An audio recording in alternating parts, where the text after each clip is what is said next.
Hey, Prime members, you can listen to Watch What Crappens ad-free on Amazon Music. Download the app today. Looking for summer's it bra? Well, here it is. Third Love's 24/7 t-shirt bra, now available in a timeless white shade. Every outfit starts with its first layer. With a smoothing band and no-slip pleated straps, all-day comfort and support is possible in 13 colors, including 7 shades of neutral. Available in 60-plus sizes, you'll walk away with a bra that actually fits, making every day a great boob day. Shop their best-selling bra when you visit thirdlove.com with $15 off your first purchase. Gabrielle Union strived for the perfection her father always demanded. But as a dark-skinned Black girl, she never felt like she was enough. In our new series, Gabrielle Union, Bigger, Badder, Better, we'll tell you how she learned to embrace the things that scared her and let go of her need to be perfect. Listen to Even the Rich on Amazon Music or wherever you get your podcasts. Watch what crappens. Who cares what happens when there's so much that crappens? Watch what crappens. Who cares what happens when there's so much that crappens? Well, hello and welcome to Watch What Crappens. It's the podcast for all that crap we love to talk about. Well, audio bravs. I'm Ronnie. Hi, everybody. Welcome to the show. Here I am today again with the gorgeous and talented Ben Mandelker. Hi, Ben. Hi, Ronnie. How are you? I'm so excited because I've got a big week this week. Doing tons of shows this week, just here at home. But then next week, we're going to be going out of town again. We're going to do a couple of big ones, New York City and then Washington, D.C. That's May 11th and 13th. New York and then Washington. In New York City, we're going to be covering Real Housewives of New Jersey. And then in Washington, D.C., we will be doing Pump Rules. So those are going to be huge shows. Come get your tickets. Then just a little while after that, in June, we're going to finish it out. We're going to go to San Diego. So San Diego, go buy your tickets. Do that, okay? And then we're going to St. Paul, Minnesota, Chicago. Sorry, I had to swallow in the middle of that. I was like, okay. I'm going to take some time swallowing. Hey, then okay. Chicago, then Columbus, then Boston, then Foxwoods Casino in Connecticut. So go get your tickets over at watchwhatcrappens.com. Guess what else is there? Pornography. What? If you consider bonus episodes and Crappens On Demand videos, penises Wow. on camera, then that's do. pornography. I because we do have a lot of on-demand videos. They're super fun. And we also have, guess what? Bonus episodes. This past week, we did the Real Housewives of Orange County preview. If you're an audio bonus listener, you can hear the audio. If you're a Crappens On Demand watcher, you can watch it along with us watching the trailer. It's very exciting stuff, okay? You know what? Ramona is very proud and excited to be on Real Housewives of the County that's Orange, okay? The new cast member. That's it. Well, it's crazy, okay? So today we're going to do some Top Chef, which this week is going to be moving to being a Friday recap for us, which makes more sense anyway, considering the show airs on Thursdays. But yes, Top Chef, it's going to be a Friday recap for Ben and Ronnie. Did you mean to change the schedule a little bit? Until Bravo changes the schedule next week, fucks our lives, and then all bets are off. We have no idea what's going on. But for now, that's it. Okay? Now, for now, what's that? So here we are. This episode is 2008. Okay? Season 20, episode 8, and it's called Street Food Fight. And did you see, Ronnie, that Padma Lakshmi is in this year's Sports Illustrated swimsuit issue? She's got some badonk, too, going on in that. I saw, is that what that was from? Her bikini and her butt's like all big and bulbous and like coming at you from 3D from the page. I was like, yes. Padma is just like so undeniably gorgeous. And I love that she's gorgeous. She is gorgeous. But Padma's also like very much like, she's just like so Padma too, because also another thing that happened recently is about a week ago, there was this whole thing with the Time 100, and I can't remember if was she honored in the Time 100 or Ali Wong was honored in the Time 100. Whatever it was, she posted this on her Instagram a few days ago. Just her in a beautiful, of course, looking beautiful, like just on a railing saying, "Drop little hands back in the U.S." Little Hands is her daughter. "Drop little hands back in the U.S. Did some laundry and left for Japan for a secret little project. Tokyo was a whirlwind and I may have left my heart there, but rushed back in time for the hashtag Time 100 Gala tomorrow. Basically, smart people's prom." Like, that's... Hashtag life is short. Hashtag jet lag is real. Triple exclamation point. Observatory glam. Hair by Keith Hair. Stylist Yappy 01234567889. And makeup by Kuniko_Ketoaka. Okay, Padma, it's like, what is this, the end of fucking Mission Impossible? And the credits. And the fucking credits on your Instagram post, ma'am. Raise your hand if you've been to smart people's prom. Anyone? Sarah, how about you? Oh, I'm sorry, you must have gone to Bumblebee Tuna prom. Sorry about that. Oh, I'm sorry, where Sarah's from, that's called the maternity ward. Wow. Sarah unfortunately didn't get to go to smart people's prom because it was held in Paris. Sorry, Sarah. Sorry, Sarah, no Paris allowed for you, dummy. So then this is her caption for her in her Badonky Donk bathing suit picture for Sports Illustrated. First of all, can I just say, not retouched, which is very impressive. You do not see that very often. Good for you, lady. Unlike Okay? Gail with a cupcake, not retouched. Or you could call it untouched, like Gail during Smart People Prom. Now, there's someone who definitely went to Smart People Prom. Am I right, Gail? Amazing. She did back-to-back Smart People's and Fried Egg Prom. Amazing. She made out with an Island Garden cookbook. That's pretty much it. So this is a very long one. When we said this year would be filled with epic women. Oh, this is just a repost, I guess. So It's we don't Sports have to read Illustrated. it there.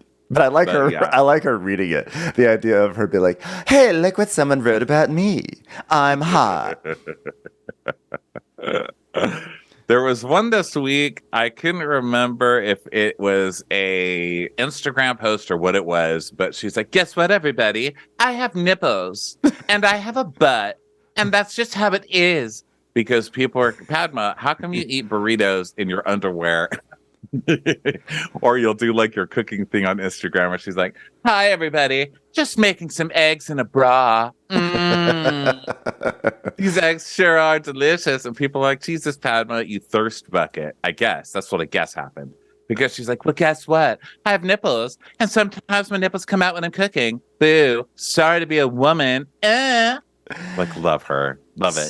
Sorry, I don't want to spill egg on my Smart People Prom dress by my dear friend Diane von Furstenberg Vera Wang. Here I am, standing with multiple piles of yarn, otherwise known as Gail's pretend prom dates. By the way, Gail did eat all of these by the end of Smart People Prom. Do you see this one where she's just posing with all the yarn? No, I thought you were making that up. Oh no, she's literally posing with yarn in Marrakesh. She's like, 2023 to 2025, 2023 back to 2005. The last time I was in Marrakesh, I was filming the 10 Commandments. Yes, from the Bible. That's why the Princess Bithia bangs. Ha ha.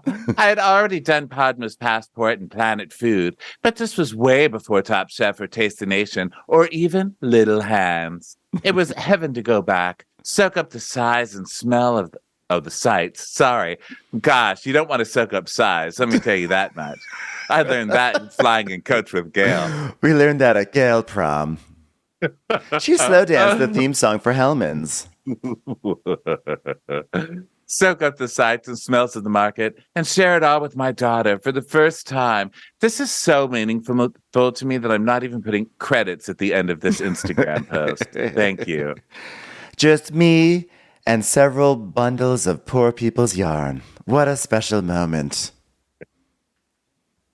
I've already pitched the idea for this to my dear friend Lena Waithe for a new TV show called Padma and Yarn, a story of redemption. Ali Wong starring in Yarn. A story containing lots of ball jokes. Get it? Yarn, starring my dear friend Ali Wong. It's a story of a woman who gets into a road rage incident while driving to pick up some yarn. So let's start with the end of last week. Dale, please pack your mustache and go, stupid face. Okay. I hope that at customs back into Canada, they have a barbershop, Dale. Go. Yeah, enjoy your watching John Candy VHSs while listening to Justin Bieber in Canada. Spoiler alert, his hands weren't between pillows. They were between butt cheeks. So Victoire is very sad because she doesn't like it when she makes a bad dish. And then Amar is like, well, there's 10 of us left. And, we need to be happy that we're still here. And then guess who comes in? Gagan. Oh, yeah. Just the everyday's chef, okay? Chef Gagan. He's like, hello, chefs. It's me, Gagan, the first chef ever to come back here and have a talk with you about your food. Let's do it. You know what I want to have with you? A beer. A beer. That's what I want. Because I'm just a man of the people. Yeah, I'm just man of the people Gagan. I'm just a regular Gagan, cool, chill guy who hangs out and charges about $300 for fruit roll-up in the shape of the globe. Come on. He's like holding a baby, passing out Gagan hats. He's like, yeah, he's definitely taking a victory lap. He's loving these cameras. And he's like, listen, I wanted to say hi to you all because I didn't want you to have a sullen moment after I broke the hearts of one man who had a handlebar mustache. I just want to sit back here and have a beer with you, Gagan, pick, lick. Ding. So that's his slogan for running for office. Oh. So Victoire is like, do you need any chefs in your kitchen? And he's like, anytime, come to me. I'm Gagan, chef of the people. And she's like, and she goes up and shakes his hand. This is the smartest person who's ever been on this show. Can I just say? Yes. Victoire, whether you win or lose, you are the smartest person she just secured herself a job and she's like, you shook my hand on national TV. Don't make me break one of your fucking country plates on your head. I'll do it. Yeah. And then he gives this very patronizing advice, very easy to say from someone who is vaunted and had a Netflix special about him and charges thousands of dollars for his food and, has just shattered the dream of Dale. And he's like, listen, here's what you have to do. You just have to don't hold back. Just have fun. Have fun. That's all you need to do here. Have fun. Because you can always go back to your empire and your Michelin stars. It's like, okay, Gagan, I think you could leave now. We don't need you here right now. Do you know what is better than winning? Having memories. Because when you have memories, even if they're of not winning, that's what makes you a better chef. The experience of not winning things. I was like, get out of here. It's a competition. What are you, a reverse coach? Yeah, could you please stop waving at the camera? Okay, we see you. We see you. So Amar's like, hey, this is the only opportunity that happens on Top Chef. And that's the best advice I ever heard. Except that time I was in Morocco and they told me, put lamb in a tagine for at least 8 hours. Oh, one of the privileges of having gone to Morocco, which, by the way, I should mention, I did go to Morocco once. I did do that, yes. And he leaves with his beer and then he points at the stuffed sheep on the ground. He's like, and don't cook that sheep. Classic Gagan. I didn't even notice that part. I didn't notice the sheep thing. I didn't even notice that there was a stuffed sheep. Yeah, it was the same. It looked like the same stuffed sheep that Danielle gave Lindsay on Summer House. Wow. Which makes me wonder what the hell's going on. Because how now, I want one. They had Clase Azul on as a storyline on one of the Housewives, and now it's everywhere. You're seeing it everywhere, and people are like, "Wait a minute, was I tricked? Was this just another Bravo tie-in?" And I'm wondering how stuffed sheep works as a Bravo tie-in. Yeah. I'm very excited to find out. Maybe it's the point of this entire scene. Oh, you're right. Maybe it is. Don't they have those sheep? The basic point of this scene in my notes is shut up, Gagan, go away, you fucking snob. Thank you. So I agree. So now it's the next day, and they run in through the clock doors, and Pamela's like, hello, hello. And she's standing in front of a wall of passports. And she's also wearing these pants that look like two giant grocery bags, like paper bags. So she's like, I'm just one of the people, because what people don't realize is that what I'm wearing paper bags as pants, I actually have access to yarn from Marrakesh right now. I'm going to make my own pants. I know you guys are so curious how I can still make parachute pants work. It's called magic. I'd like to introduce you to author, restaurateur, and lady who says hello once instead of hello, hello, like me, Judy Jew. Go ahead and say hello, won't you? And she goes, hello. I told you. One hello. This is how you do it, Judy. Hello, hello. You know, one of the greatest parts about Judy Jew is that she's pretty cool, but not cool enough for me to say her name twice. So I just say Judy Jew, and then I just leave off the D part because she hasn't really earned the second syllable of the second repetition of her name. Do you know what I'm saying? Is everyone following what I'm trying to say here? So, who's ready to travel around the world? Not you, Sarah. Okay, you don't have enough teeth to get your passport stamped. You know, it's important to travel and learn about other cultures and their yarn around the world. And one of the best way to do that is by eating street food, assuming Gail hasn't been to the market already, because then there'll be nothing left. Am I right? Bless her heart. And Julie's like, some of the best meals I've ever eaten in my life. Right there on the pavement. My friend Gail has eaten lots of food off the pavement, Jewel. She's like a fatherless pigeon. She's like a featherless pigeon. I mean, just set her loose. Drop some M&Ms on the pavement. Watch Gail go. Am I right? Oh my God, I once watched her lick the chalk off of asphalt because she thought we said butterscotch, not hopscotch. This isn't lick by number, Gail. Get off the ground. Can't believe I almost called Gail a featherless pigeon, a fatherless pigeon. How rude. Just a pigeon singing somewhere out there. So Judy's like, I love street food so much, I even created my own concept, Soulbird, around the street food of Korea. Thank you very much. Thank you, Soulbird. I'm sure you've all heard of it. Soulbird. Soulbird, anyone? Anyone? Soulbird. What are your favorite street foods? For today's quickfire challenge, we're looking for street food from around the world. You'll each have to make an iconic dish from one of these iconic countries. That's Sarah has never been Padma to. up there, you want to talk about iconic? Hey, Sarah, what sort of street food do you like? She's like, well, I love a good funnel cake. Sounds like more like a rural carnival in your quilt capital of the world, but I guess we'll accept it. Gail likes tunnel cake too. That's cake that Gail eats in a tunnel. So that's where she was originally cast. Tom and I were driving around in a large school bus in Pittsburgh for some reason. We went through a tunnel and I said, get that one. She'll eat anything. And we did. Although I guess here in Britain we call it channel cake instead. Either way, as long as she's in an enclosed space that could possibly get trapped in and die, she'll eat it. The cake, that is, from that space. Let me clarify.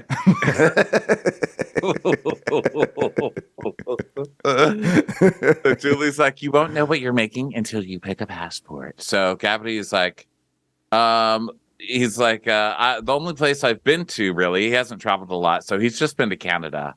So, and he got to go there from Top Chef Mexico. So he's like, if someone grabs a Canada passport, I will fight them for it.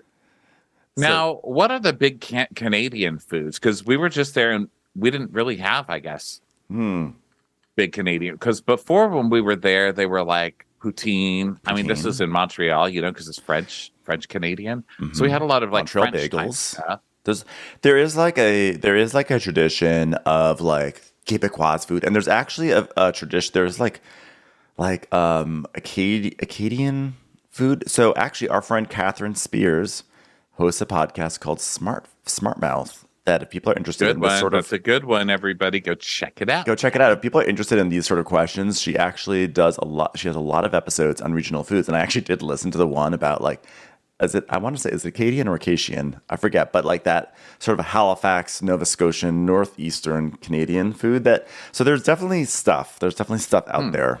So that's cool. We should learn more about it. Okay, next time we go to Canada, we're going to learn about the food because I feel like every time they bring up Canada, people are like, here's some maple syrup. Yeah. I'm like, come on, guys. I mean, I've had such great food there. I just wouldn't know how to describe the difference in their food, Yeah. Well, there's definitely, actually, when we were up there last week. Nice. Yeah. It's nice food. It's very kind food. The food's like, hello. It's food that apologizes to you. Yeah. Yeah. It's like, sorry, did I come out too soon? What did I put on the plate too soon? Anyway, Judy's like, well, Gagan sort of stole my vibe, but what I wanted to say was, don't be afraid to have fun. But we still want to be able to understand what the original inspiration was. So anyway, this has been Judy Jew from Soulbird. Thank you. Thank you very much. Continue. So this is very difficult because they don't only pick a passport and have to make something from that country. They actually get told what to make. Yeah. Which is hard. I think that's harder. So Victoria is last. Victoire, sorry. And she picks Jamaica, which she's psyched with. Gabri got Canada. Amar gets Colombia. Someone else got India. I don't know. So Buddha got Vietnam. Yeah. And Charbel got Japan, and he got some kind of octopus thing that takoyaki. Yeah. And he's like, what the fuck is this? Yeah. Okay. I just made, can I shape it into a flag? Okay. Can I make it into a crudité? Can takoyaki be made as smears? He's like, I'm going to make it into a flag that you dip crudités into. So Sarah's like, well, I think it's just like octopus in a little ball of flour, just a ball of octopus. He's like, okay, I could do octopus and ball of flour, which, by the way, he winds up not being able to do even just that. Well, that sounds hard. I mean, octopus is hard enough to cook when you're just like, it's hard enough to get a good cook on it when it's not in a goddamn fritter, you know? So Victoire is making Rasta. She's like, Rasta man, Jamaican jerk chicken. And she's like, I've never been here, but I have spice in my blood. Yeah. And then who else? Gabri's making poutine, and he's using parsnip instead of potato, which had me a little alarmed. And then alarmed, it had me furious. I was like, I'm rooting for you. I'm rooting for you. I've done nothing but root for you, even though I said you should have been kicked off a couple of times. Okay, let's forget those parts. I'm rooting for you. How dare you diss the potato? Yeah. I hope somewhere at home, Sylvie is throwing mashed potatoes at the television right now. Yeah, seriously. How dare Don't you? fuck with the fries. It's time for a commercial. It's time for a Crappens commercial. It's called Me Time for a reason, so working out should work on your time. And you know how I love to work out is with Peloton. I'm a big Peloton person. I literally just broke a personal record 2 days ago. I'm so proud of myself. And the Peloton tread is so cool because it's pretty compact, even though it's like full size. And you get like a really great running or walking workout on it. Work out when it works for you. Peloton works into your day, not the other way around. You don't have to clear your schedule to work out. And whether you have 20 minutes to squeeze in a scenic hike or just 10 minutes for a power walk, Peloton makes it easy to find the me time that you're craving. It's so true. It's more than just a bike. It is that treadmill also. It's so fun, okay? It's not another boring stroll on a treadmill. There are classes for every level. You could try a short scenic hike, a beginner boot camp, or even a power walk to country pop. No matter where you're starting from, Peloton's expert instructors are there to guide you with contagious energy and supportive instruction to really take the guesswork out of working out. Try Peloton Tread risk-free with the 30-day home trial. New members only, not available in remote locations. See additional terms at onepeloton.com/home-trial. Hey, I'm Brooke. And I'm Arisha. And we're the hosts of Wondery's podcast, Even the Rich, where we bring you absolutely true and absolutely shocking stories about the most famous families and the biggest celebrities the world has ever seen. Our newest series is all about the teen movie icon Gabrielle Union. After spending her childhood trying to assimilate and breaking into a racist industry, Gabrielle thought her success meant someone else had to fail. But when she's faced with hard choices beyond her control, she realizes that the only way to find real success is to come together and build community. In our series, Gabrielle Union, Bigger, Badder, Better, we'll tell you how she shook off her need for perfection, found her true self, and created the life she always wanted. Follow Even the Rich wherever you get your podcasts. You can listen ad-free on Amazon Music or the Wondery app. So Canada Smile is making egg waffles, or bubble waffles or egg bubble waffles from China. And she's never made one, even though she's grown up with them, like having them all the time. Yeah. And Ali is doing a turkey kebab, which really, come on, you guys. You're giving Ali a turkey kebab? Give me a fucking break. That's not fair. So then give him the octopus. Okay. I would rather see Charbel try and make a turkey kebab into a dip. Okay. So then Amar's going to do a big Colombian breakfast using arepas. 20 minutes. 20 minutes. 20 minutes. Sarah's making empanadas, and she's like, well, I haven't made empanadas before, but I've made hand pies a bunch of time. Sarah, I'm sorry, a hand pie is not a quilt wrapped around Cool Whip. Sorry. Wow, a hand pie is what Gail eats when she's waited over 10 minutes for her McDonald's order.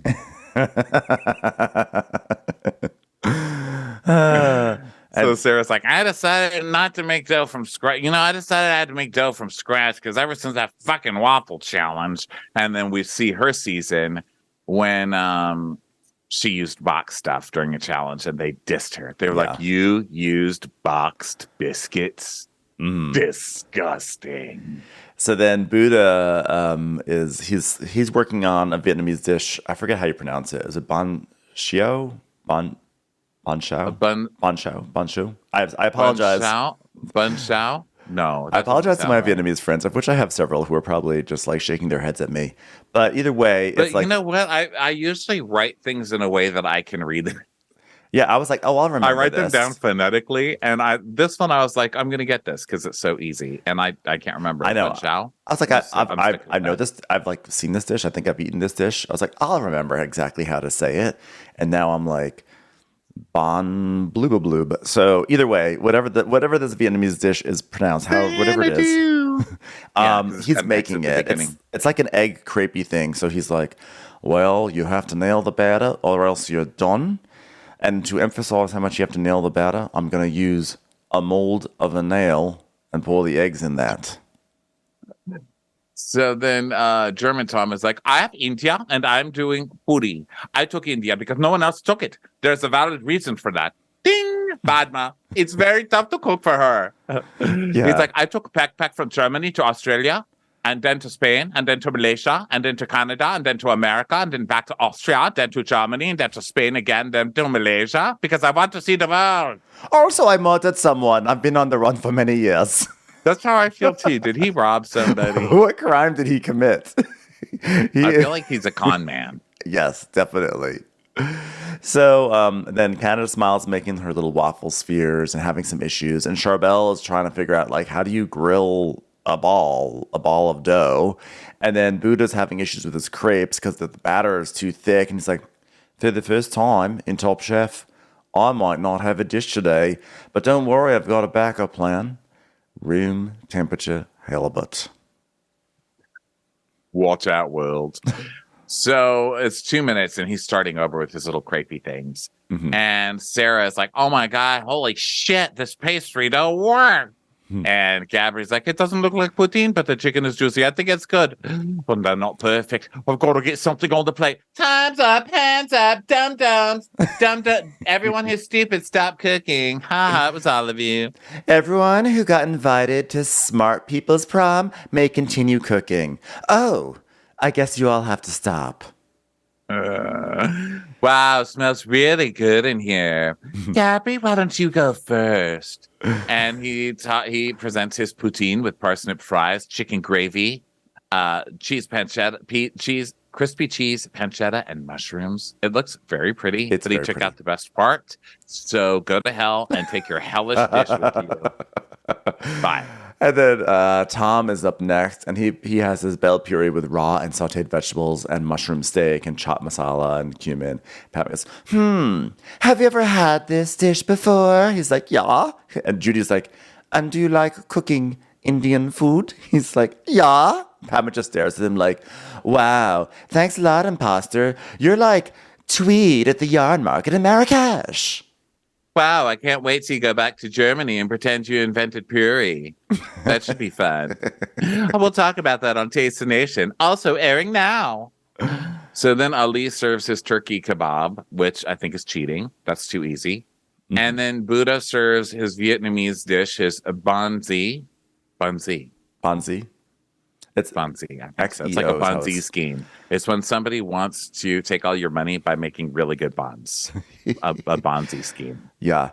And Buddha is like, yeah, he's served. It's that. And Judy's like, have you eaten this dish? I'm just asking because it's very room temperature. I can't help but notice. And Buddha's like, Oh, I have, and I was very scared to take it because it's so technical. I mean, to get that done, you might as well just put a gold medal around my neck right now. It was that technically difficult. I've got a mold of 2 hands in the clap emoji, which I can't wait to use for myself. Because it's extremely fucking difficult to pull off. Thank you. I have a mold that says, might as well end this competition now because this was so technical and difficult to do. Am I right? Amar, this is a colossal arepa. Fried egg, pork belly, bacon, and chorizo. Wow. It's a real Gail attack. That's when your heart explodes. Am I supposed to use a spoon with this? How do I do it? How do I hold it? So Judy's like, what drew you to... Does this come with an L wrench? How am I supposed to know how to eat this?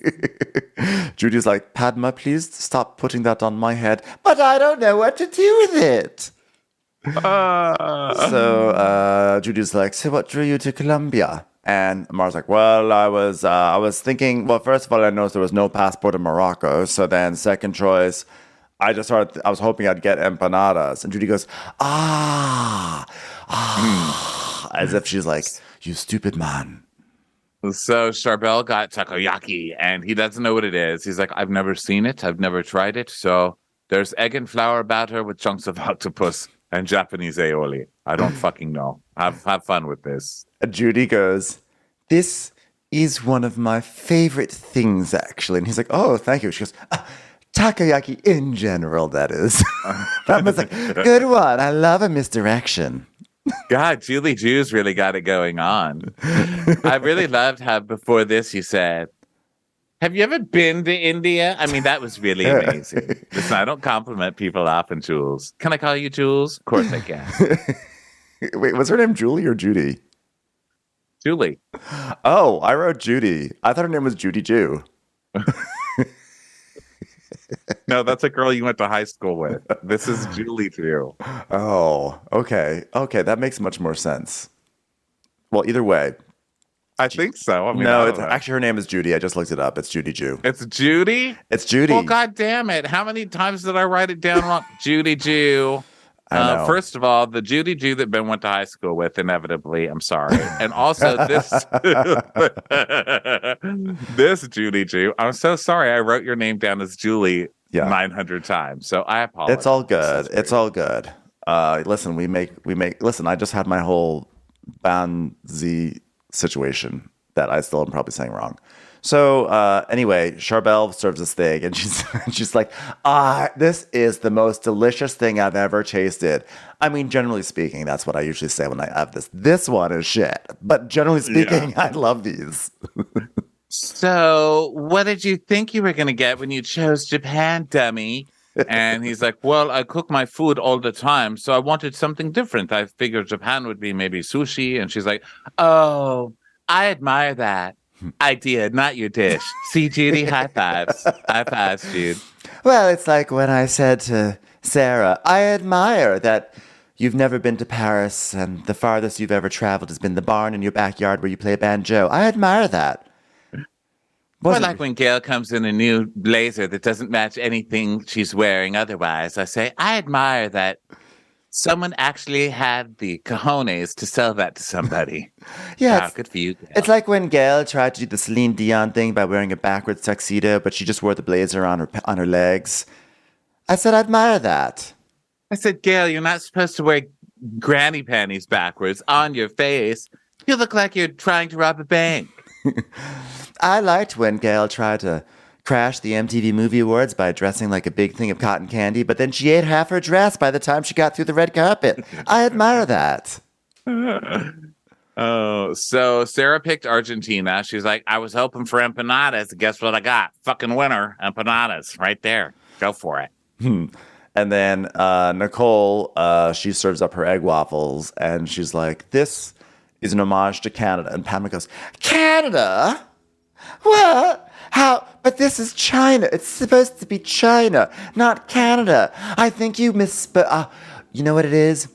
You spelled Canada with an H-I-N in the middle, not an A-N-A-D in the middle. Sorry, Nicole. It's an egg maple syrup bacon bites. And then Buddha is like, oh, glad I didn't go for Chinese. I was like, hey, that was a very technical thing she just tried She to did. pull off, Mr. Technical Impressionist. It's like, Impression oh, guy sorry. who tries to impress people by being technical. Yeah, just because you say it's technical. Sorry. So, well, congratulations. You made a very thin crepe. This is also street food. There are a lot of people who could do this. Okay, let's relax. Seriously, crepes are not hard. Okay, and everybody can freak out at why are we both stuttering right now? It's Monday. Let's take a moment. Let's take a moment. Let's just take a moment. And both I'll of never us get just into say, smart people's prom now. I know whole words. Pronounce things correctly. I make crepes a lot. I love crepes. Well, I used to. I'm trying to not die of blood pressure and heart attacks because I'm at that age, apparently. But I have made a lot of crepes in my life. They're not that difficult, Buddha. Shut up, still, Buddha. Why am I telling Buddha to shut up? I really like Buddha. But he's getting on my nerves. He's getting a little bit on my nerves this season, I have to say. I'll tell you what, the first crepe always turns out wonky. And I know a thin omelet is hard, but you're using nonstick and you're also on Top Chef. So I think you can do a thin omelet. I'm sorry. I think you can do it. Yeah. So Julie's like, wow, guys, I'm very impressed. My taste buds have been transported around the world. Wow.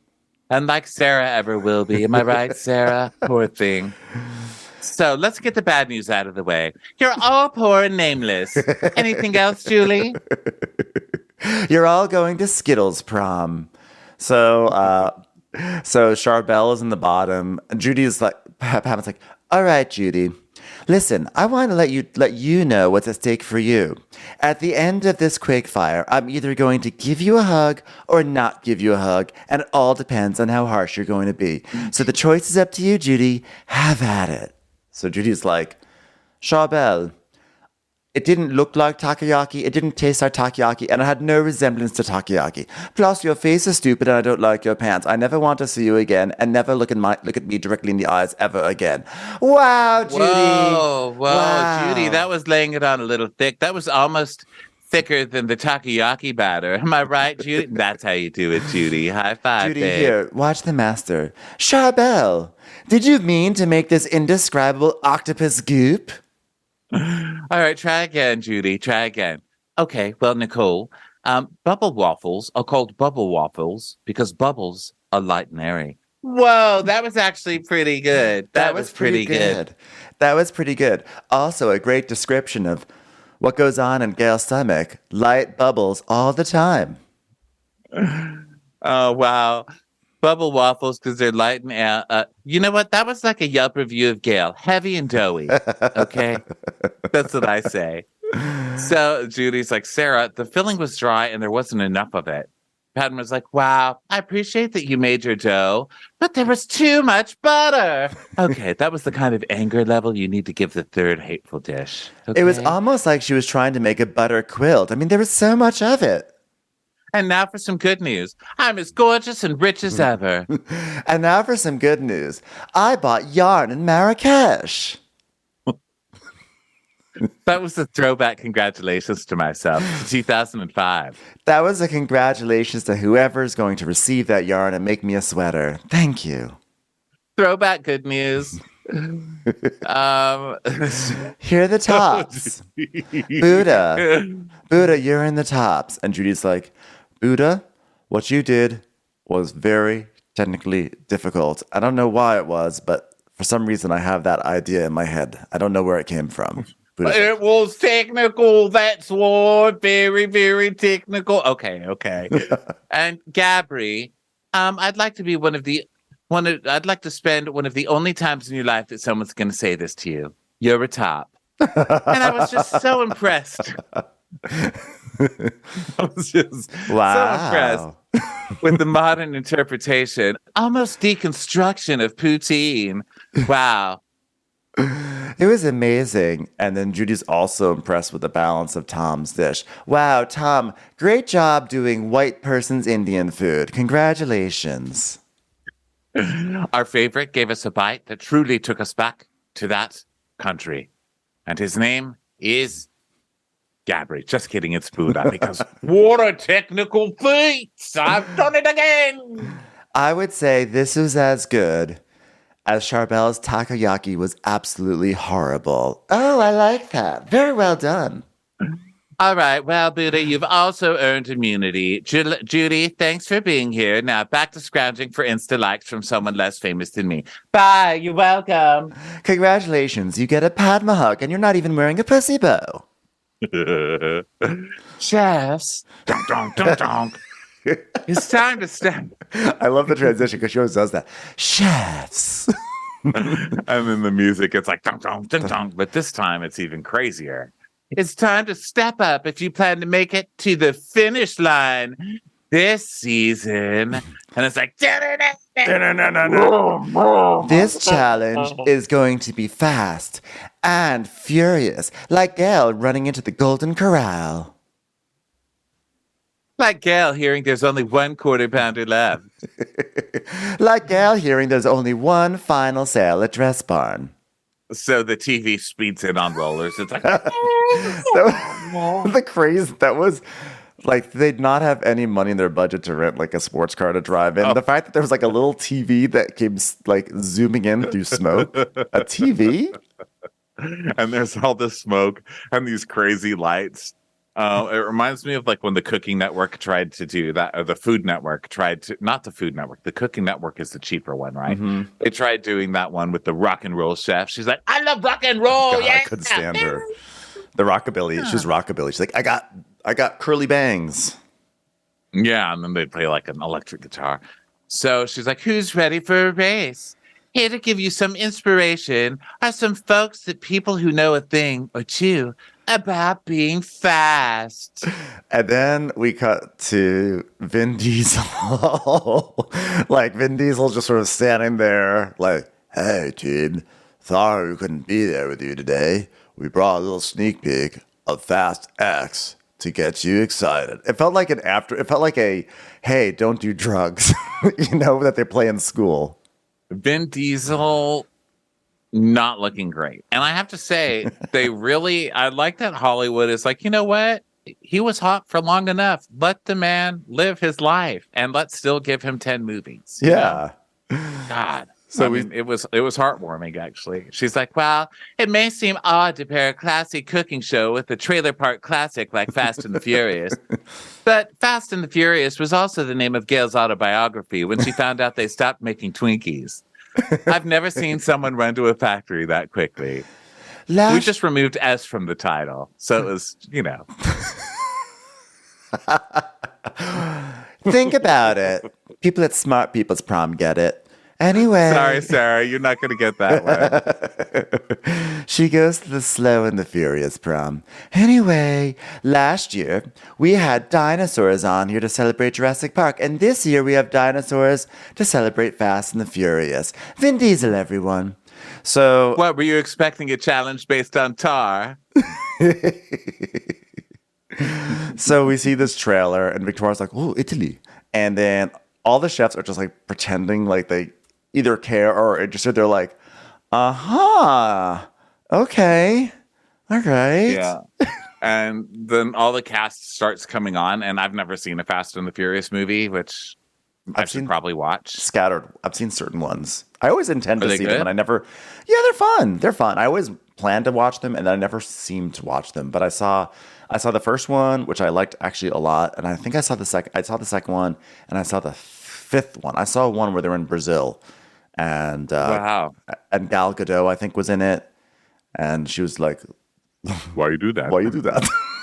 What, we have to drive safe through Brazil? Why you do that? That is one of the funniest things you ever said. Was we were talking about Wonder Woman when that first came out, and you're like, this is Wonder Woman. Why you do that? Yeah.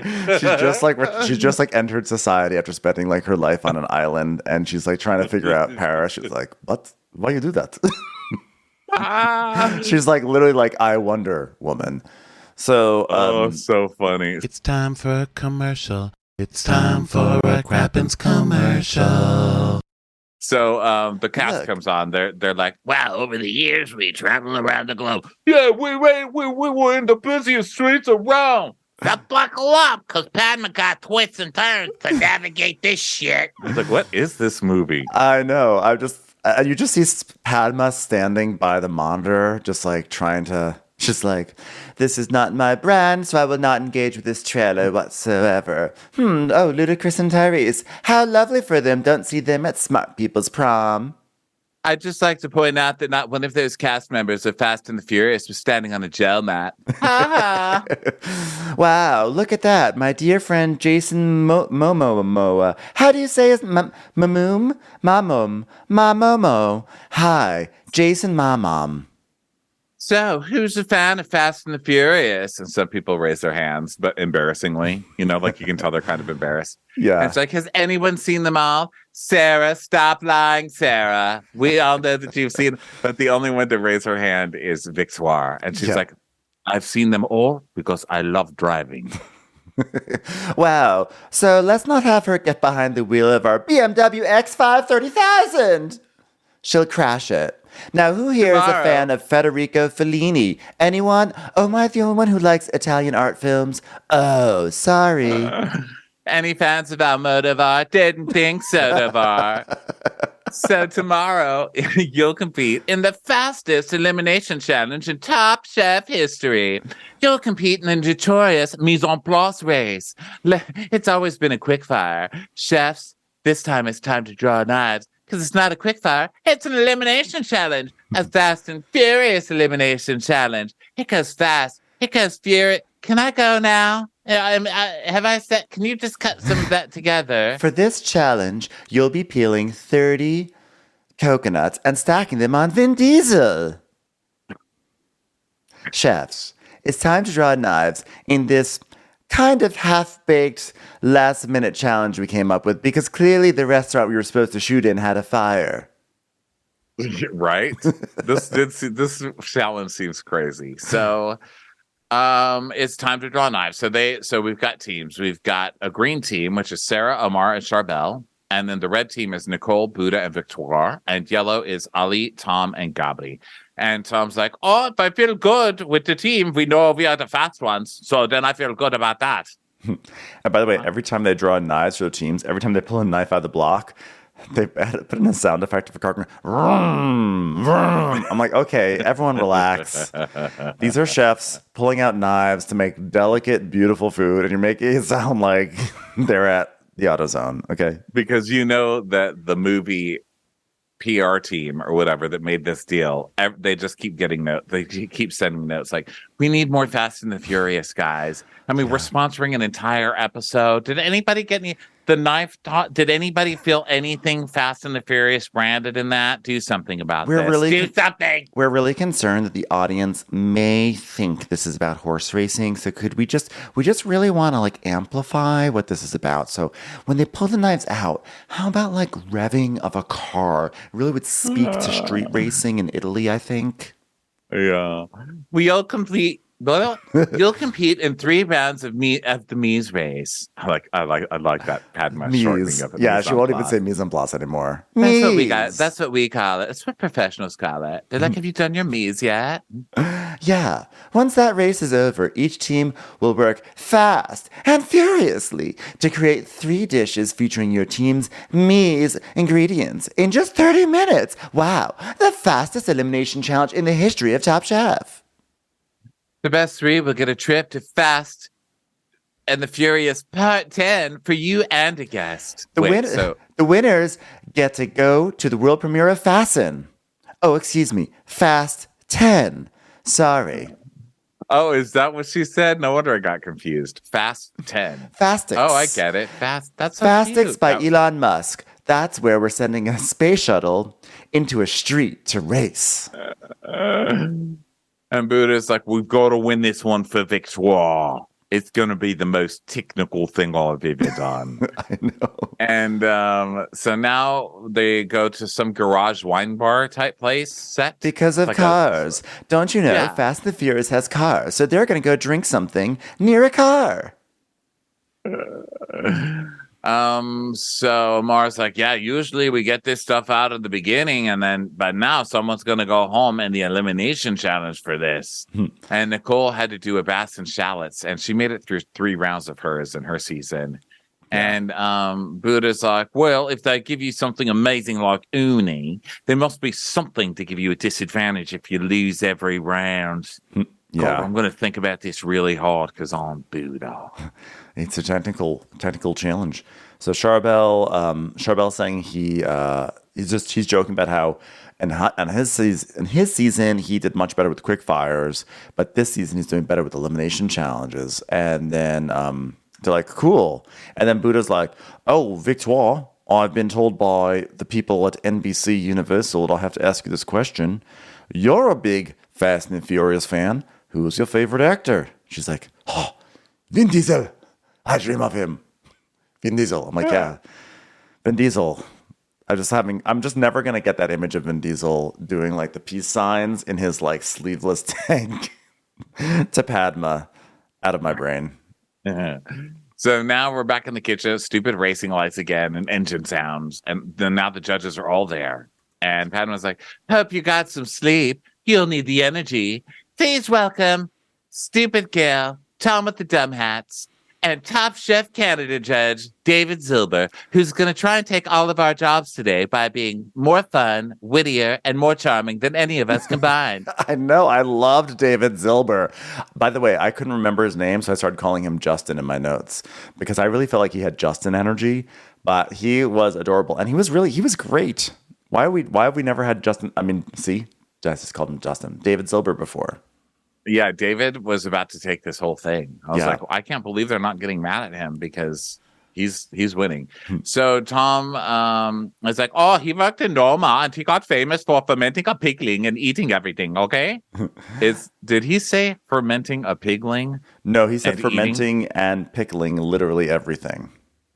For fuck's sake, you guys, I rewound this 3 times, okay? Did not have closed captions, and I was horrified. I was like, you can eat an entire pigling? Fermented a pigling. Well, it's a piglet, right? Not a pigling. So I was like, I was very confused. I was very grossed out, and I hated this judge at first because I was like, ew, he eats entire pickled piglings. He invented a new category of baby pigs, and then he ate them. So Padma's like, this Mies race. You all know what I mean when I say Mies, right? Sarah, do you need me to say the full phrase? Anyway, this Mies race will take place in 3 rounds. Each round will have a protein, a fruit, and a vegetable. Round 1 will feature ingredients from the first 3 Fast and Furious films: Los Angeles, Miami, and Tokyo. And Amar's like, I only have to normally do one thing, but this is 3 rounds, 3 things for each chef. They call it Top Chef World All-Star for a reason. And so one of them, okay, so they have to hit out and fan out 4 avocados. It seems simple. Then, yeah, it seems simple. And they have to call check and Tom blows a whistle. You know, we know this whole thing. I don't know how much of this you want to really go. I don't know how deep you want to go into this. I don't need, basically the first 3 ingredients are avocados, Supreme 8 oranges, and then filet 2 whole hamachis. So, and then whoever in this Mies race, whichever team wins, gets first pick of an ingredient that they're going to feature in their elimination challenge dish, etc. So, avocados, your time starts now. Gail, what are you doing? I said avocados. Oh, I see what you mean. You thought I was calling you an avocado. I like that. And so, they just start running around and doing this shit, really. The fastest, Charbel takes oranges, Amar takes hamachi. I don't know, who cares? Amar starts doing this. Yeah, I'm just going to mention like the things that I noted during, because basically it's like, I noted and now everything. 35 minutes of them prepping food. But Amar is basically like, wow, during COVID, I had to go back to the kitchen, after I opened my 3rd restaurant. And, like when I'm working the line, I feel like I'm 20 again. He has this like weird age thing that he keeps talking about. Like, I'm this old guy. He's acting like he's 75. He's 40. He's 40. And everything is like, that how old he is? Yeah, he's like 40, 41. And he's like, everything is like, that guy's 22. Look what he's doing, and look at him. Oh, I feel like I'm 20 again in Morocco. I'm like, okay.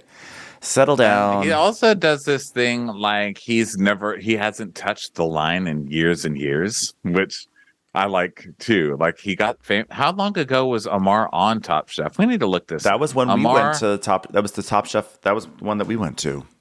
Oh, so that was quite a while ago.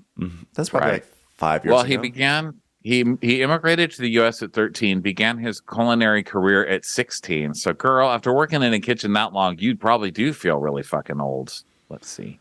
Yeah. By the way, Age. speaking of that season, did you hear that Kwame's restaurant in New York City, that New York Times just ranked as the #1 restaurant in New York City? I sure did. Okay, so on his season, he was 33, and that was Top Chef California. Was that already 7 years ago? 7 years ago since we tasted all that food, and then that girl kicked the other girl out of line while we got in the vans? It was 8 years ago. What? So that was 8 years ago, 41. Ronnie? Yeah, it was it was announced on Bravo April 14th, 2015. So maybe it came out later. 2015 to 2020. How I can't believe that's 8 years. Time That's flies. nuts, right? Wow. God, it sure does. So yeah, so wow, there's your Amar deep dive, everybody. He's 41. Ben was correct. So I was sort of guessing. I didn't know for sure. I thought he was way older the way he talks. I mean, I thought he was at least as old as my old ass, you know? So then Buddha, okay, I'm just writing avocado, fish, oranges, Nicole, fish, then Victoria, orange, then Padma, avocados, your time starts now. And then Sarah saying, as a young female in the kitchen, one way that I showed my value was prepping faster than anyone else. And man, Sarah was really fast. Yeah, she was fast at not going to Paris. So she wins that one. And then then Buddha is next to finish an avocado. And Amar's on oranges. Oh, yeah, that's when he talks about not working the line for a long time. Right. And Amar's like, what I see, at least struggling with oranges. He can't do them as fast as me. And he's 28. Come on, bro. And then Padma's trying to do her best sports commentary, but it's like, you know, when you watch Big Brother and there's like a live competition and Julie Chen has to do like sportscaster thing. And she's like, Paul is in the lead. And now here comes Janice, and Paul is in the lead still, and Janice is doing well, and here comes Tom. So that's basically what Padma's doing. She's like, okay, everyone. Wow. Amar has 2 oranges. Victoire has 2.5. Do you see Ali? I can't see Ali. What an exciting day at the orange races. Look at Gabri go. Yellow team is coming from behind. Watch out. Drop the soap. So Nicole yells checks, and they're like, did she do the bones? And she did do the bones. So she wins. So red team wins round 1, and they take Hamachi. The green team comes in second, and they take the orange. And the yellow team is last, and they take the avocado. So Next round will feature ingredients from film 4 through 6, Mexico, Rio de Janeiro, and London. So they have to peel and dice 8 prickly pears, clean and devein 2 dozen shrimp, and shell peas for like a cup worth of English peas. Yeah. So Nicole starts peeling the prickly pears, and they're playing clown music. They're playing like dummy clown music. And Buddha's like, no, slit it and roll it out of there. She's like, okay. So then Gabri is going really fast on prickly pears, and then it looks like they're neck and neck, but she wins it. So then shrimp is next. So Tom C is killing it. Well, Tom Colicchio is like, look at Tom. I mean, he's very efficient. He's just sitting there doing his thing. You know, very relaxed, no concerns in the world, not calling up his father saying, hey, Dad, can I borrow some more money? And then his father has to say, well, maybe next time, don't be a mixologist. And then you won't have to call me up for all this money. You know, he's just doing his thing. And we've already sent someone home this season for shrimp poop. So don't leave a shrimp poop. So then Buddha wins the shrimp. And then it's the pea time. And Victoria is talking about how when she was small, she and her siblings would work on the field together and they would have competitions on deshelling peas. So she wins that one. And so red wins the second round. Okay. Yellow came in second and green came in third.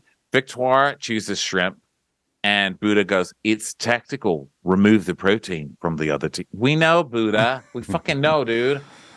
It's technical and it's tactical. So, the green team is stuck with the prickly pear and the yellow team has peas. So we go into the third round. And this round, ingredients are from Abu Dhabi, Cuba, and Scotland. So they have to pit a bunch of dates. And they have to brunoise red peppers. And then they have to French 2 racks of lamb. So Tom's like, and another thing, just want you to know, we're going to be a real pain in the ass about those lamb bones. They have to be clean. You got to be careful. We are going to have real discerning judges about judging about those lamb bones. By the way, every single time someone says they're done, there's like barely any pushback from the judges. There was like one moment with an orange and maybe a half a beat with the lamb bone. But they're pretty soft on this mise en place race. I think so, but I think they're there all day on this one. So they're like, just get this shit done. I know. Please, Tom. So the team of Gabri, Tom, and whoever else are like trying to decide who's going to divide up what. And Gabri's like, I could do, what was he saying? He doesn't want to do really lamb. fast. The bell pepper? He was going to do pepper. And Tom's like, I do pepper. I could do pepper. I put pepper in a sling and then I slice it up. And Gabri, I do Peppa Scheisse videos, so I can do that. Yeah, I did Peppa Scheisse Gabri's video like, in 2005, and I've been on the run ever since. Gabri's like, I can't do lamb. I don't know how to do it. I've never done it. So I shouldn't do that. He's like, no, you do that. I'll do pepper. You do lamb. But I literally don't know how to do it, and I've never done it. He goes, okay, you do it. You have fun. Now is the time when you do lamb. Yeah, that was super shitty. And I was also surprised to see that there were 2 chefs that can't do lamb. That was crazy. I mean, he wasn't saying he couldn't do it. Tom wasn't saying he couldn't do it, but he seemed like kind of a wuss to be insisting on peppers when someone's like literally not knowing how to do it. So yeah. So now they start, and Charbel's doing his dates. Sorry. He's like, every morning I have dates with my coffee. No way someone is going to beat me. Also, I arrange the dates into the flag. So he's first, and then Victoire second, and Ali is third, and they move on to the peppers. And Tom is like very speedy with peppers. So admittedly, this is his strong suit. So Tom is first, and then Amar's next, and then Nicole's third. And then we go into the lamb situation. So Gabri has no idea what to do. And on top of that, when they're trying to advise him, he doesn't seem able to take it in. So he's like very confused. And then they cut to like Sarah, and she's just like yanking meat off the bone. And she's like, yeah, there we go. Wow, that seems like a great trick for quilt prom. Good luck with that, Sarah. yeah, Sarah's killing it. But the reason that it makes no sense to Gabri is because Tom is giving instructions like a typical man. Okay, when you're driving with a man, just there, it's right there, but it's right there. Just can't you see it? Just do that. Okay, cut right there. Okay, just turn there. It's like where? Point. Say left, right, from the bottom, from the top. I need more of a description than do that. Yeah, right there. Can't you see it? Can't you see it? No, I can't fucking see it. So Sarah's done first, but David's like, this is pretty good, but I think you need to clean it up a little bit. So then for a moment, it looks like maybe someone will catch up to Sarah, but they don't. She wins. And so she's green team, and they win. So they take the lamb. And so they've got oranges, prickly pear, and lamb. Is that correct? Right. Yes. And then red has hamachi, shrimp, and dates. And Gabri only has vegetables. So they've got peppers, avocado, and peas. Right. So now they only have 30 minutes to make these 3 dishes that feature these ingredients in the fastest elimination challenge of all time. So, oh my gosh. So they're basically just doing another quickfire now, right? So they're just like cooking very fast. And Padma just keeps on saying that this is the fastest elimination challenge of all time. Like, it's like we're impressed by it. It's like still the same amount of TV time for us, you know? Yeah. So Gabri takes the avocado to feature, and Tom is still all about his bell peppers. Just loves his bell peppers. You can do so many textures with it. I'm going to do fried peppers, serrated, pickled, baked, fried. Like, he loves those peppers. And then Ali is just sprinting around everywhere. And Gail goes, it almost feels like a quick fire. Yeah, but more stressful because someone's going to get eliminated. by the way, Gail, I've got bad news and bad news. You're eliminated. Bye. Get out of here. We didn't say it had to be one of the chefs. David, you're our new Gail. And then as Ali's running, they once again have like car sound effects. It's like, I'm like, okay, listen, he's not a vehicle. Okay. We don't need car sound effects for every single thing. We get it. It's Fast and Furious. And then there's a car crash sound because he runs and then he falls. And Padma's like, ooh, Gail, there's some food on the pavement. Watch her go. Gail, there's some food on your table. And by table, I mean the floor. Go get it. While we've got Fast and the Furious sound effects playing, can we also play Adele's Chasing Pavements? That would be great. Thanks. Gail's exit song. Thanks. I'm just sad that we don't have Fast and the Furious star Jason Statham here. So, then, Tom's like, well, I mean, Gabri, he's like a whirling dervish. Wow, that sounds like Gail's favorite kind of ice cream sundae. So then the red team starts. I hope they have their sneakers on. And Nicole takes shrimp, and Buddha is going to do some kind of a cake. A date cake. A date cake, okay. And then Victoire takes hamachi. So he's like, you know what I'm doing? Baking a cake. Baking a cake in 30 minutes. That's a huge risk. Huge. Very, very technical. But what makes it even more technical is all these cakes are going to be the shapes of a hand and a skull together. Better get that sweet potato on the fire. Because it's the fastest elimination challenge ever.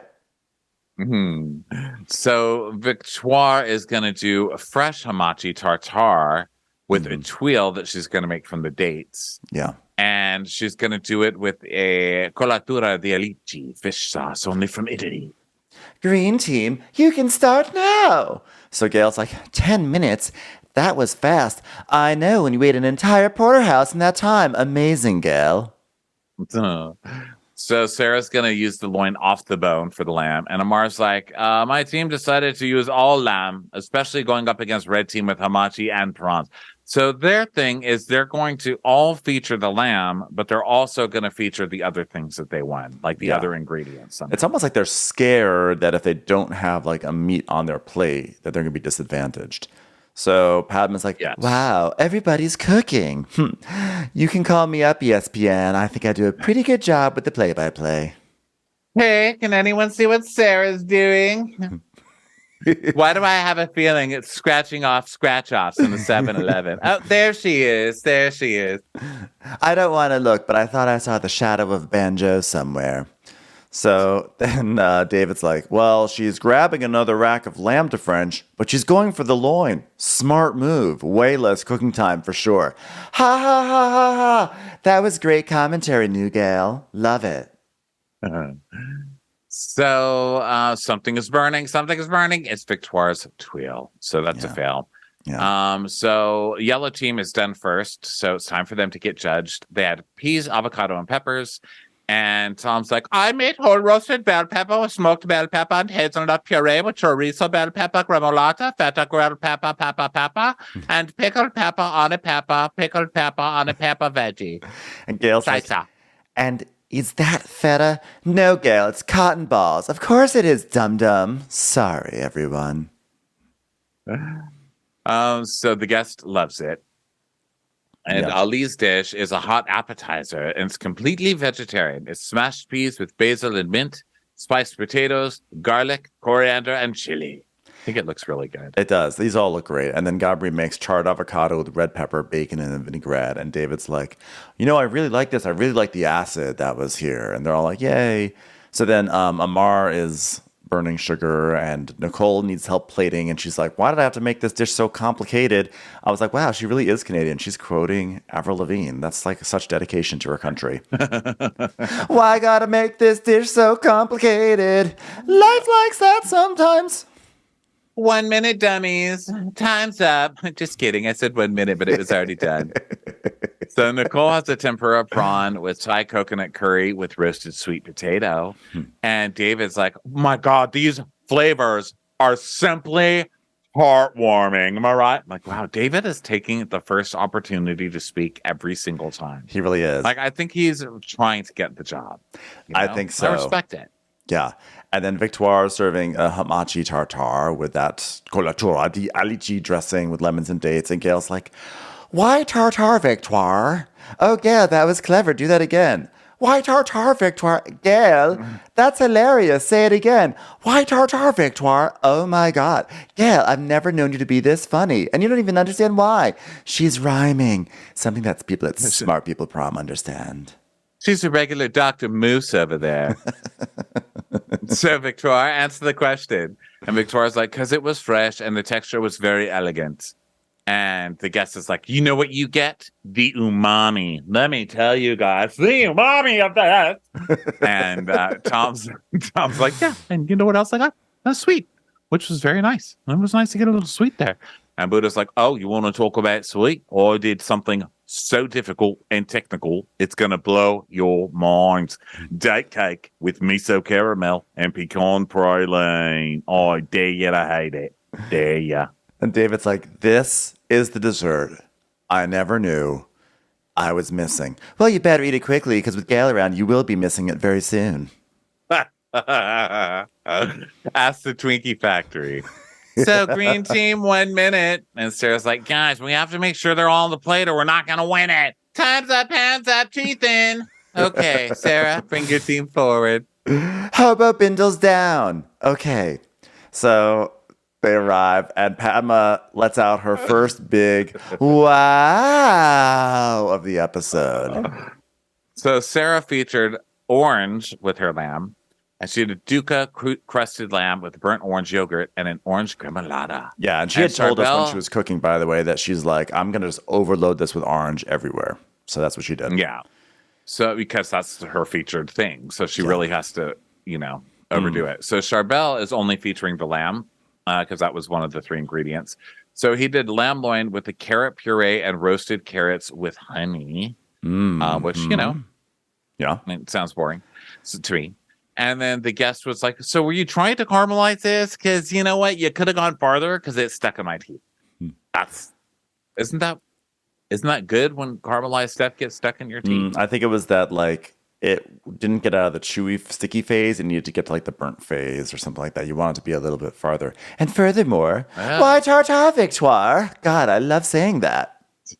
And Amar's like, I did harissa grilled lamb chops. You know why? Morocco. Want to fight with it? Like, I was shocked he did not mention Morocco. When he had lamb and harissa, I was like, here it comes. Here it comes. Yep.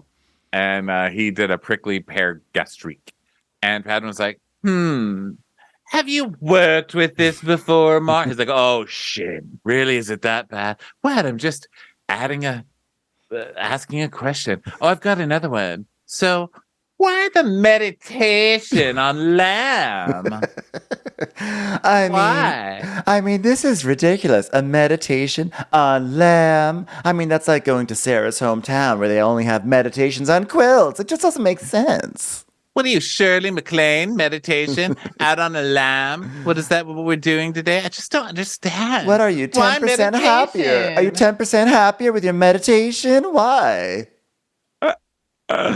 I love when she gets so mad. I know. Meditation on lamb. She woke up that day. She's like, wow, I'm so excited for today. The fastest elimination challenge in the history of Top Chef. I just hope we don't have a meditation on anything, specifically lamb.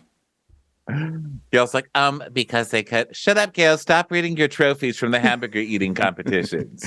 Gail, if you think you're impressing Vin Diesel, you're not. It was a pre-recorded bit. Ben was like, oh, wow.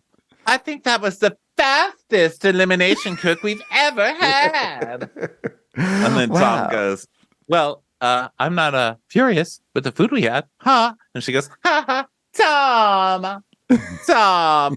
LOL, Tom. Wow. Talk about a Tokyo drift. That's what we call Gail when she falls out of cars. Anyway. Sorry, that had nothing to do with anything. Just wanted to mention something. As long as we're making puns about Fast and Furious, featuring my dear friend, Michelle Rodriguez. Anyway, so Amar, in the stew room, Amar's worried that they misunderstood the challenge with all that lamb. And Tom is like, Not, I would love to attend a training from Sarah with how to butcher lamb in less than 30 seconds. It would help me for how to butcher humans in my apartment before I go on the run again. And Sarah's like, yeah, I usually do that with my teeth, but I didn't want to be classless in the middle of the Fast and the Furious. God forbid you declass a Fast and the Furious movie. Am I fucking right? So at the judges' table, Padma's doing her robot laser eyes, and they start playing the judges' music, and she's sitting there like, I'm very upset. Why would lamb meditate? What does the lamb need? Am I supposed to sleep solidly after the day?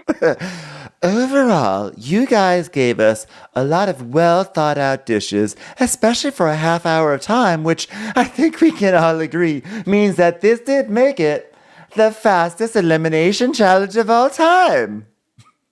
So overall, you guys gave us well thought out dishes for half an hour of time. Yellow team, stay here. Green team and red team, step to the side. You're all terrible. Okay. Incidentally, half an hour of time is exactly how much plot there is in each of these movies. And Tom G is like, oh my God, I'm not on the bottom for once, not even in sling. And the guest is like, red bell peppers would have been my least and the Furious favorite, but you really made them sing, buddy. Ali, I love that you didn't feel that you needed to give us protein. You didn't need to give us some sort of cockamamie meditation on, I don't know, lamb. Well, you just gave us peas. And I thought you did a beautiful job with that. And Gail's like, oh, I also loved the miso brunoise potatoes. Of course you did, Gail. We figured.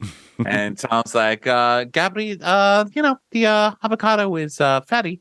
And then you took chewy bacon and you put that on fatty thing. But then guess what?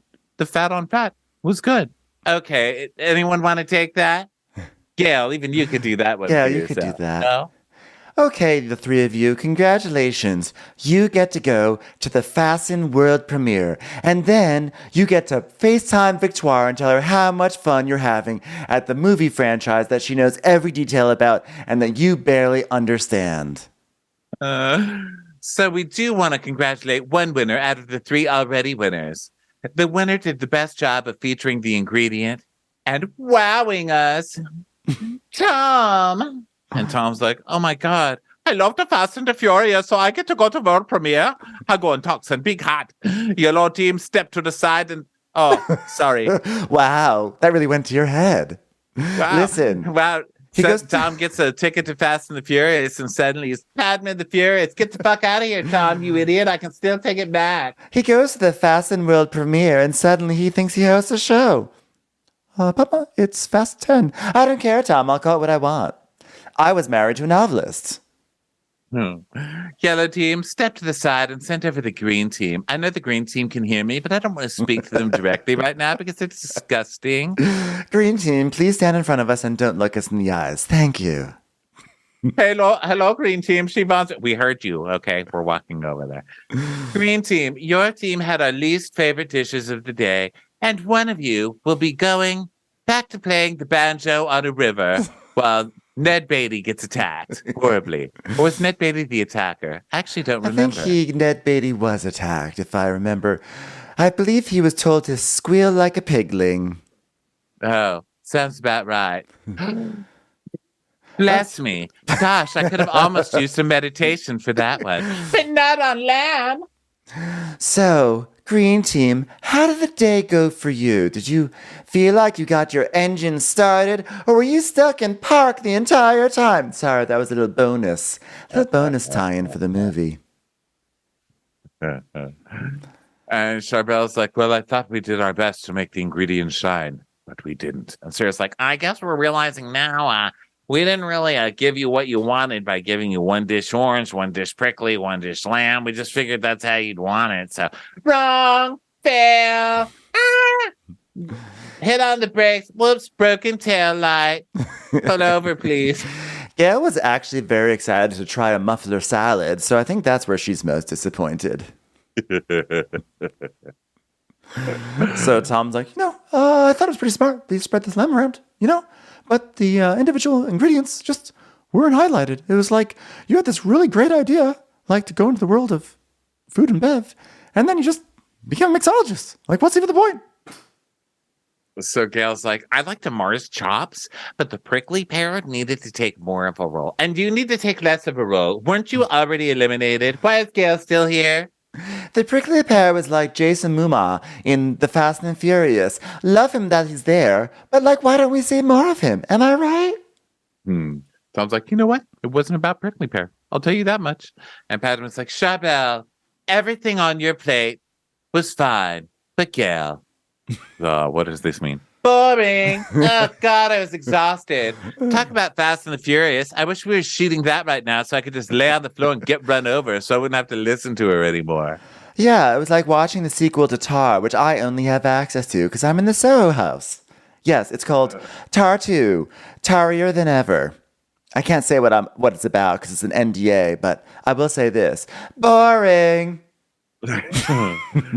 So, let's see. The guest is like, yeah, I mean, if you're only using 3 ingredients, they've got to blow my bloody mind. And they didn't. They just didn't. Sarah, you had the best. The orange did feel featured. Everything was orange. Good for fucking you. You did it. And Tom's like, yeah, you know what, Sarah? You did accomplish it because we got orange. And now this one's about Amar and Charbel. You guys are in trouble. And Charbel's like, I agree with everything you guys said, so I'm not surprised. Oh, congratulations. You don't get brownie points just for changing your mind and trying to kiss up to us. Although I kind of appreciate that. Okay, Charbel's safe, everyone. Thanks, Chabelle, for agreeing with the criticism of you. You can leave now. Do you agree with that? Do you agree with that too, Chabelle? Okay, bye then. I just said bye. Do you agree, Charbelle? Okay, keep walking, Charbelle. Keep on. Oh, and Victoire, before you walk out, do you like tartar, Victoire? Ha! I just keep on saying that. By the way, Victoire, I'll let you know how Tarry Night 2 goes. Get it? Because that rhymes with your name as well. Okay, I've had to, I think I need to have a meditation on lamb again. I'm going wild. I need to meditate, and when I wake up, I'm going to read the Victoire Tarside comics in the newspaper. So thanks for coming. I've lost my mind. Victoire. Too much lamb. I got lamb brain. So they're deliberating. Oh, yeah, they're deliberating. And I feel like Charbel, in a way, did feature prominently the lamb, whereas Amar didn't really feature the prickly pear at all. And Tom is like, well, I disagree, and I'll tell you why. Because you say he featured the lamb. The lamb was just on the plate. I mean, the lamb had no flavor at all. It was just there. Oh, like Gail, right here, right? Yeah. No. What I'm saying is the lamb had no taste. Right. Like Gail, right? No, that's not what I'm saying. I mean, lamb, it was just like blah. So like Gail. Why do I have to keep repeating myself? I need a new gel mat. To stuff it in Tom's face. So Pam was like, well, at least I could find the lamb, you know? It's like, well, at least until Gail entered the room. Then all of a sudden it just disappeared. Then Gail goes, but did the lamb sing? Was the lamb a star? Oh, God, you want his autograph, Gail? Jesus Christ. So Padman's like, well, I don't think Amar did any justice to the prickly pear at all. And I'll say that because just earlier I told him, oh, my God, what an epic rapper. And then he took that and just failed.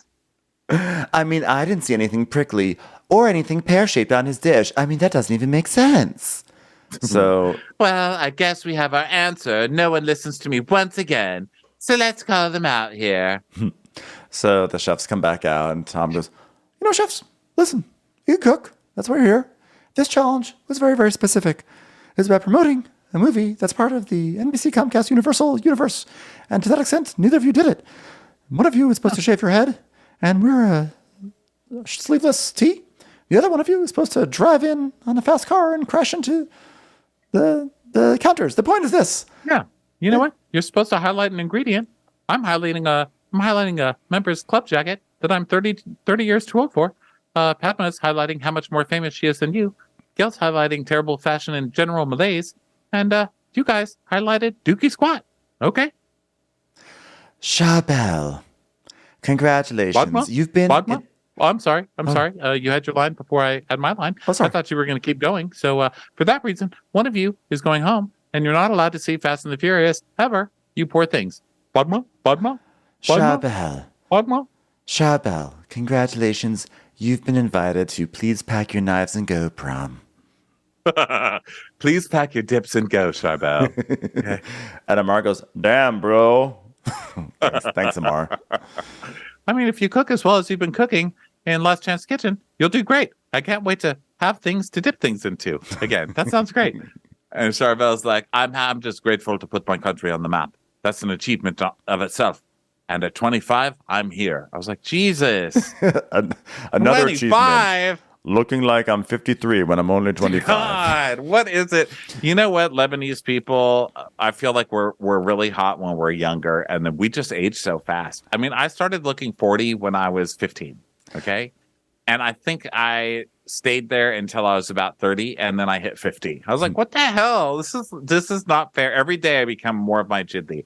And then I've been okay with it because you can't really help aging for the most part, except for shots and peels and all the other shit that I do to myself. But still, that's one. You can't change the actual number. But god damn, seeing him say he's 25, God bless it. Wow. Well, he's the most successful tie-in we've had all episode. So to Charbel, who's aged fast and furious. He's aged so fast, it's made Ronnie furious. So congratulations. He aged just as fast as his sequel. Too Fast, Too Furious. The fate of the furious Lebanese people is to get old quickly. Wow. Wow. Well, everybody, that brings us to the end of Top Chef. Long live Lebanon. Sorry, that sucks. I was rooting for you, buddy. Well, he might come back. You never know. Oh, yeah, because there's like 9 Last Chance Kitchens. Yeah, he was doing great. Although, yeah, we want him to win because he's up against Dale. But then also Dale was up against Sylvie. So we want I don't know. I think I want Sylvie more than Charbel. Yeah, I haven't been watching the Last Chance Kitchens. I've been very, very bad with that. So, we should get better at that. We should watch shows. I mean, that's part of the show. Wow. Yeah. Last All right, Chance everybody. Kitchen.